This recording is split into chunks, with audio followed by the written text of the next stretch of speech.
తెలుగు చిత్ర పరిశ్రమలో కొందరు హీరోయిన్స్ మంచి ఫేమ్ని ఇట్టే తెచ్చుకుంటున్నారు. అయితే ఈ హీరోయిన్స్లో ఒక నటిగా కాకుండా వారు చేసిన పాత్రలు గుర్తుండిపోవడం అనేది కొంచెం అరుదుగానే జరుగుతుంది. ఇప్పుడు ఉన్న యంగ్ హీరోయిన్స్లో ఒక్క హీరోయిన్ మాత్రం కుర్రాళ్ళ హృదయాలు కొల్లగొట్టి ఓ రేంజ్లో ఫేమ్ తెచ్చుకుంది.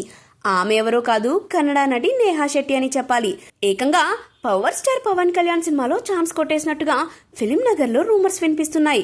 కాగా ఆ సినిమా కూడా పవన్ కెరీర్లోనే భారీ అంచనాలున్న చిత్రం ఓజీ అట. పవన్ కళ్యాణ్ సాహో ఫేమ్ సుజిత్ కాంబినేషన్లో వస్తున్న ఈ చిత్రంలో ఈ young and hot beauty special item song చేస్తున్నట్లుగా తెలుస్తుంది. ఇప్పుడు నడుస్తున్న బ్యాంకాక్ షెడ్యూల్లోనే ఈమెపై అక్కడే ఈ సాంగ్ని మేకర్స్ చేస్తున్నట్లుగా ఇప్పుడు తెలుస్తుంది. అయితే పవన్ ఈ సినిమా షూటింగ్లో లేరని తెలిసిందే. సో పవన్తో ఈమెకి స్క్రీన్ స్పేస్ లేదని చెప్పాలి.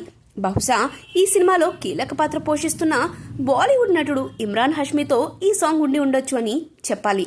ప్రస్తుతం అయితే ఈ హాట్ బ్యూటీ ప్రెజెన్స్ సినిమాలో ఉన్నట్టే తెలుస్తుంది. మరి చూడాలి ఈమె కేవలం ఇమ్రాన్తోనే ఉంటుందా అనేది. ఇక ఈ చిత్రంలో పవన్ కళ్యాణ్ సరసన యువ హీరోయిన్ ప్రియాంక అరుళ్ మోహన్ హీరోయిన్గా నటిస్తుండగా ప్రముఖ నటులు శ్రేయారెడ్డి, అర్జున్ దాస్ తదితరులు కీలక పాత్రలు పోషిస్తున్నారు. ఈవీవి దానయ్య భారీ బడ్జెట్తో ఈ సినిమాను నిర్మిస్తుండగా ప్రస్తుతానికి పవన్ కళ్యాణ్ ఎప్పుడు షూటింగ్లో జాయిన్ అవుతారా అని మేకర్స్ చూస్తున్నారు. తన డేట్స్ ఇస్తే ఓసీ కంప్లీట్ చేసేసి వచ్చే ఏడాది రిలీజ్కి తీసుకురానున్నారు. చూడాలి ఈ బిగ్ ప్రాజెక్ట్ ఎప్పుడు రిలీజ్కి వస్తుంది అని.